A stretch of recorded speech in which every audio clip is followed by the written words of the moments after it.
तो आप क्या चाहते हैं कि दाढ़ी मूछ आ जाए?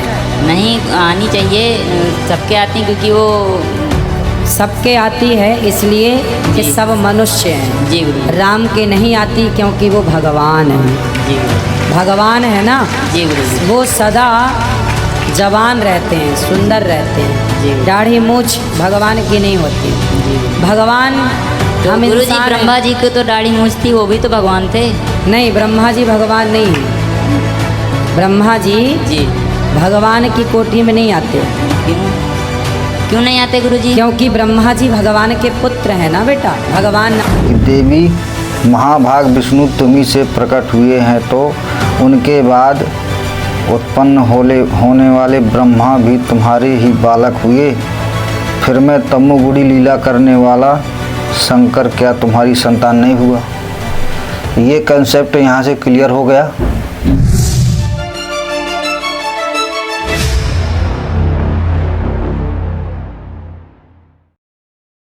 कबीर दंडवतम गोविंद गुरु बंधु अबजन सोए, पहले भय प्रणाम तिन नमो जो आगे होए।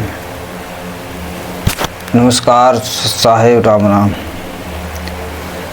तो आजकल एक बहु प्रचलित कथावाचक चर्चा में रहते हैं, जिनका नाम है अनिरुद्धा आचार्य जी। तो उनका एक शिष्य उनके सामने आता है और उनसे एक सवाल करता है कि क्या गुरु जी श्री रामचंद्र, श्री लक्ष्मण जी और श्री सीता जी का जब वनवास हुआ था तो उनकी उम्र लगभग 30 वर्ष रही होगी? तो उन्होंने जवाब दिया नहीं, 27 वर्ष थी। तो उसके शिष्य ने पूछा कि उनके दाढ़ी मूछ क्यों नहीं हुए? तो अनिरुद्धाचार्य जी ने उत्तर दिया कि वो भगवान हैं और भगवान के दाढ़ी मूछ नहीं होते और हम इंसान हैं। तो उसने फिर सवाल किया कि ब्रह्मा जी के तो दाढ़ी मूछ थे, ब्रह्मा जी भी तो भगवान हैं, तो उनके क्यों हुए? तो अनिरुद्धाचार्य जी का एक उत्तर आया कि नहीं, ब्रह्मा जी भगवान की कोटि में नहीं है। भगवान सिर्फ एक है और वो कौन है? श्रीमन नारायण। और विष्णु जी का तो नाम ही नहीं लिया क्योंकि वो विष्णु जी को ही श्रीमन नारायण बोलते हैं। फिर कहते हैं ब्रह्मा जी भगवान नहीं, ये श्रीमन नारायण के पहले कहते हैं पुत्र हैं और फिर बाद में कहते हैं पौत्र हैं, और फिर उसी में एक व्यंग निकालते हैं, बोलते हैं श्रीमन नारायण की नाभि से कमल पुष्प निकला, वो हुआ पुत्र, और कमल पुष्प में प्रकट हुए ब्रह्मा जी, वो कहलाए पौत्र। यानी श्रीमन नारायण के ब्रह्मा जी पौत्र हैं। तो एक बार आप भी देखें क्या बोलते हैं अनिरुद्धाचार्य। तो देखा दोस्तों अनिरुद्धाचार्य जी का अज्ञान, और हम अब इसके अज्ञान का पर्दाफाश करते हैं। तो यदि चैनल पर नए हैं तो चैनल को सब्सक्राइब कर लें और वीडियो को लाइक करें और ज़्यादा से ज़्यादा शेयर करें, ताकि ये जो वीडियो है इसकी जो पोल पट्टी खुलने जा रही है सभी लोगों के पास पहुँचे और सब कोई इसके अज्ञान को समझे। तो चलिए दोस्तों वीडियो शुरू करते हैं। तो अब हम आपको कुछ प्रमाण दिखाना चाहते हैं जिससे इसका अज्ञान पूरी तरह दूध का दूध और पानी का पानी हो जाएगा। तो सबसे पहले हम प्रमाण दिखाते हैं श्रीमद् देवी भागवत पुराण से। तो आप देख सकते हैं स्क्रीन में दिखाई दे रहा होगा।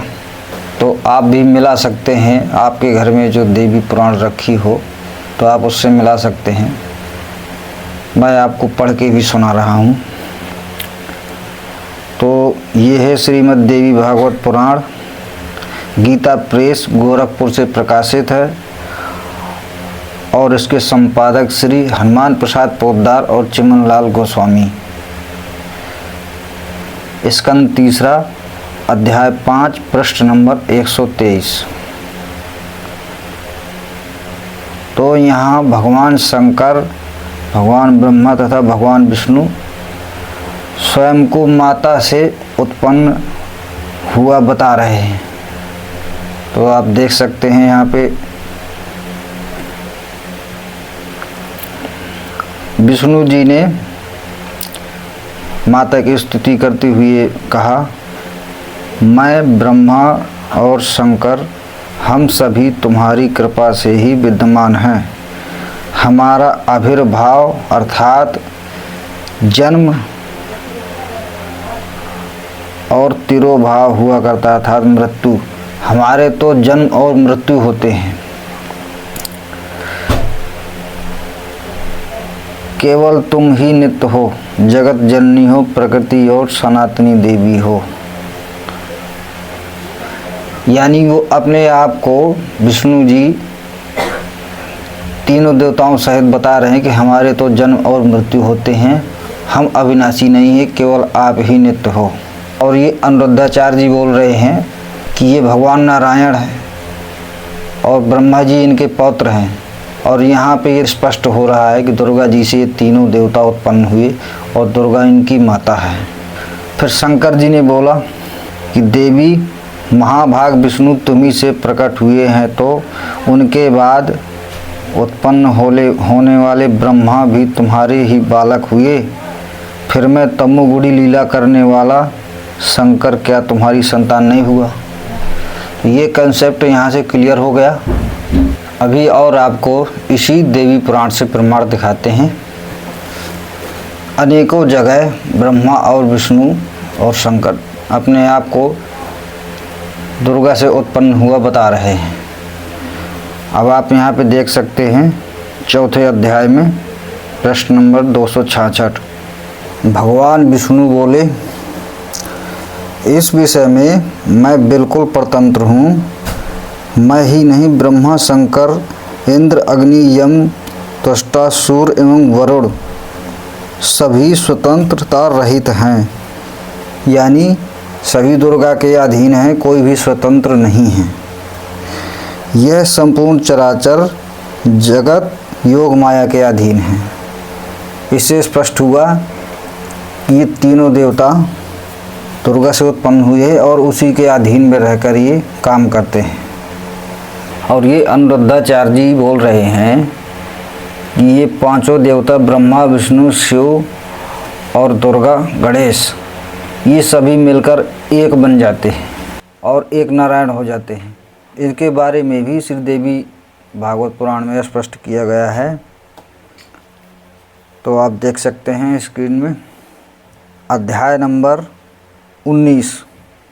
तो यहाँ पर लिखा हुआ है कि हे जननी, जो मनुष्य माया के गुणों से प्रभावित होकर ब्रह्मा, विष्णु, महेश, चंद्रमा, अग्नि, यम, वायु, गणेश आदि प्रमुख देवताओं की स्तुति करते हैं, वे अज्ञानी ही हैं। स्पष्ट हो गया कि जो इन देवी देवताओं की जो स्तुति करते हैं वो अज्ञानी हैं, यानी मूर्ख हैं। और ये ढोल पीट रहे हैं कि ये भगवान नारायण है और ये 5 बन जाते हैं और फिर ये 1 हो जाते हैं। तो एक इनका ज्ञान यहाँ से पूरी तरह फेल हो चुका है, इनका ज्ञान। और हमको तो अज्ञान ही नज़र आ रहा है, क्योंकि हमारे जो पुराण हैं, शास्त्र हैं, ये झूठे नहीं हैं। परमात्मा यही कहते थे कि वेद कतेब झूठे नहीं भाई, झूठे हैं जो समझे नहीं। तो अभी हम आपको एक प्रमाण और दिखाते। तो आइए आपको हम श्रीमद् भगवद गीता में ले चलते हैं। तो आप यहाँ पे देख सकते हैं, ये है गीता अध्याय 14 का श्लोक नंबर 5।